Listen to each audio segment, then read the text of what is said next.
말씀 위에 기도로 서는 하루, 매일 영광 이창현 목사입니다. 오늘도 말씀에 순종하고 기도로 호흡하는 영광스러운 하루 되시기를 주님의 이름으로 축복합니다. 기도드리겠습니다.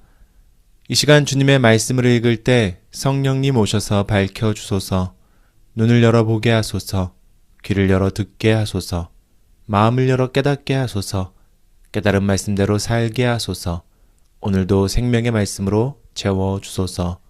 예수 그리스도의 이름으로 기도드립니다. 아멘. 오늘 함께 보실 말씀은 창세기 41장 25절에서 36절의 말씀입니다. 창세기 41장 25절에서 36절의 말씀, 세번역 성경으로 함께 보겠습니다. 요셉이 바로에게 말하였다. 임금님께서 2번 꾸신 꿈의 내용은 다 같은 것입니다. 임금님께서 장차 하셔야 할 일을 하나님이 보여주신 것입니다. 그 좋은 암소 7마리는 7패를 말하고 자일 여문 이삭 7개도 7패를 말하는 것입니다. 두 꿈이 다 같은 내용입니다. 뒤따라 나온 야이고 흉측한 암소 7마리나 열풍에 말라버린 쓸모없는 이삭 7개도 역시 7패를 말합니다. 이것들은 흉년 7패를 말하는 것입니다. 이제 제가 임금님께 말씀드린 바와 같이 임금님께서 앞으로 하셔야 할 일을 하나님이 보여주신 것입니다. 앞으로 올 7해 동안에는 온 이집트 땅에 큰 풍년이 들 것입니다. 그런데 곧이어서 7해 동안 흉년이 들 것입니다. 그렇게 되면 이집트 땅에 언제 풍년이 있었더냐는 듯이 지나간 일을 다 잊어버리게 될 것입니다. 그리고 기근이 이 땅을 황폐하게 할 것입니다. 풍년이 든 다음에 오는 흉년은 너무나도 심하여서 이집트 땅에서는 아무도 그 전에 풍년이 든 일을 기억하지 못할 것입니다. 임금님께서 같은 꿈을 2번이나 거듭 꾸신 것은 하나님이 이 일을 하시기로 이미 결정하시고 그 일을 꼭 그대로 하시겠다는 것을 말씀해 주시는 것입니다. 이제 임금님께서는 명철하고 슬기로운 사람을 책임자로 세우셔서 이집트 땅을 다스리게 하시는 것이 좋을 듯합니다. 임금님께서는 전국의 관리들을 임명하셔서 풍년이 계속되는 7해 동안에 이집트 땅에 거둔 것의 5분의 1을 해마다 받아들이도록 하심이 좋을 듯합니다. 앞으로 올 풍년에 그 관리들은 온갖 먹거리를 거두어 드리고 임금님의 권한 아래 각 성읍의 곡식을 갈무리하도록 하십시오.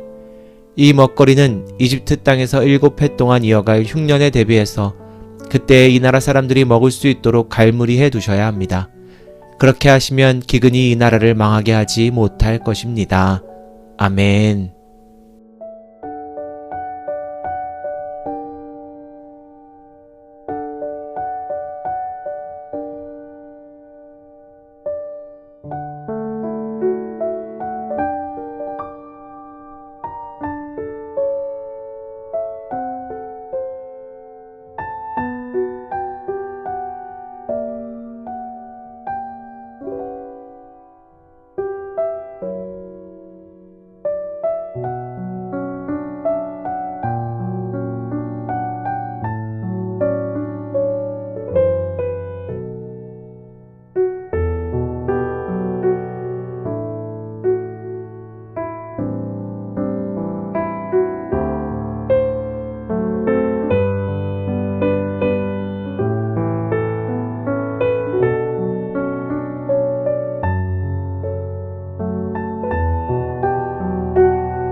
네, 말씀 잘 묵상하셨나요?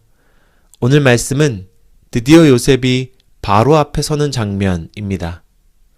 지금까지 요셉의 인생을 돌아보면 웅덩이에 던져지고 노예로 팔려가고 또 억울하게 감옥에 갇히기까지 했으니 참으로 우여곡절이 많은 인생처럼 보입니다.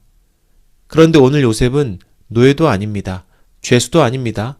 웅덩이에 던져진 것도 아닙니다. 그는 지금 이집트의 최고 권력자인 바로 앞에서 전문가로서 서 있습니다. 그러니 지금까지 하나님께서 전면에 나타나신 적은 없습니다만 하나님의 섭리 안에서 이 믿음의 사람 요셉을 주님께서 인도하여 주셨음이 드러나는 장면입니다. 우리는 종종 하나님께서 전면에 나타나 주시기를 바랍니다. 강력하게 나의 문제를 해결해 주시기를 바랍니다. 그러나 성경은요, 요셉처럼, 에스더처럼, 또 다른 신앙의 선배들처럼 하나님께서 마치 침묵하시는 것만 같은 현실 속에서도 묵묵히 믿음을 지킨 이들의 삶을 더 자주 보여줍니다. 그러니 믿음이란 것은 하나님이 이렇게 저렇게 해결해 주시기를 기다리기만 하는 삶이 아닙니다. 믿음은 하나님께서 살아계심을 믿으며 하나님께서 침묵하시는 것만 같은 상황 속에서도 이 세상을 믿음으로 살아내는 삶의 방식과 태도입니다. 오늘 요셉이 그것이 무엇인지를 우리에게 잘 보여줍니다. 요셉은요, 바로의 꿈을 7년의 풍년과 7년의 기근으로 해석했습니다. 동시에 그가 정말 중요한 말을 하는데요. 이렇게 말합니다. 임금님께서 앞으로 하셔야 할 일을 하나님께서 보여주신 것입니다. 라고 이야기합니다. 이 말이 정말 중요합니다. 왜냐면요, 고대 이집트 사람들은 꿈이라고 하는 것은 신이 이미 정해놓은 운명 같은 것이었습니다. 그래서 오늘 같은 해석이 나오게 되면 당장이라도 농경의 신을 찾아가서 정해진 운명을 바꿔달라고 구슬했을 겁니다. 7년의 풍년에 7년의 흉년이 아니라 7년의 풍년에 7년의 풍년을 더하여 달라고 구슬하는 것이 대책이었을 겁니다. 그런데 요셉은요, 전혀 다른 대책을 내놓습니다. 요셉은 하나님께 보여주신 미래를 바꿔달라고 말하지 않습니다. 그 안에서 하나님의 뜻이 무엇인지를 찾아가는 믿음의 여정을 시작합니다. 그렇게 요셉은 믿음으로써 7년의 풍년과 7년의 흉년을 지나가며 요셉은 흉년이라고 하는 그 재앙 같은 시간 속에서도 곡식을 나누어 주는 복의 통로가 됩니다. 이스라엘의 민족을 구원하는 구원의 주님의 팔이 됩니다. 이렇게 요셉은 세상 가운데에서 하나님의 뜻을 찾는 믿음의 여정을 담대히 걸어가게 된 것입니다. 세상은 요셉의 꿈을 웅덩이 속에 가두었지만 하나님은 요셉을 웅덩이에서 건지셔서 하나님의 꿈인 구원을 이루어 가신다는 것입니다.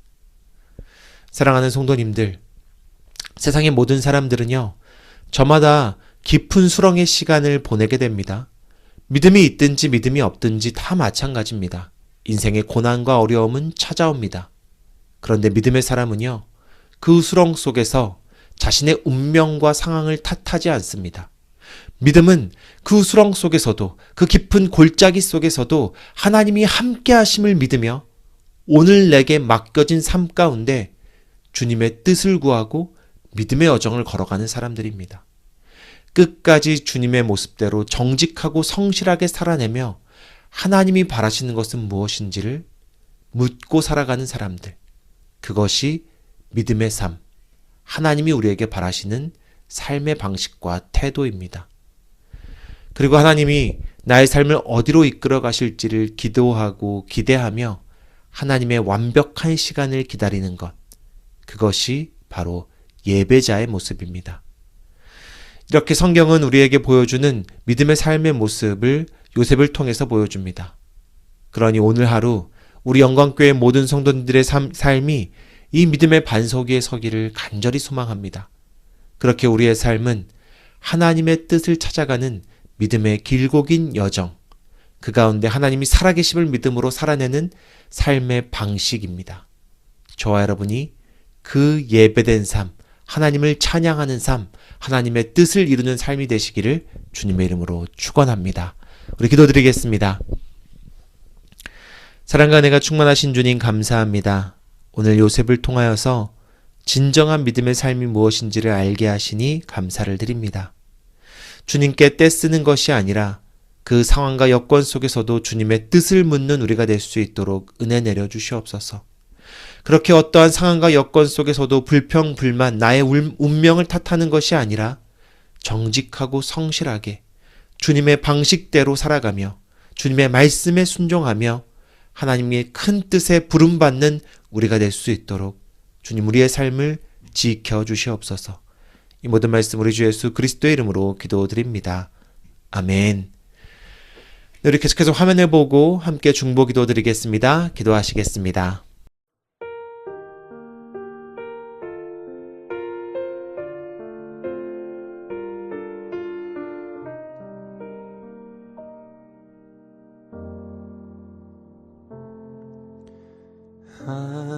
하나님의 음성을 듣고자 기도하며 귀를 기울이고 나의 기도를 들어주신다네. 깊은 웅덩이와 수렁에서 끌어주시고 나의 발을 반석 위에 세우시사 나를 튼튼히 하셨네. 새 노래로 부르자 날라라. 하나님께 올릴 찬송을 새 노래로 부르자.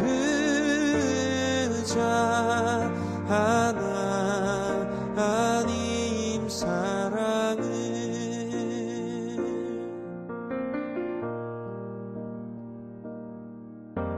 주를 의지하고 교만하지 않으면 거짓에 치우치지 아니하면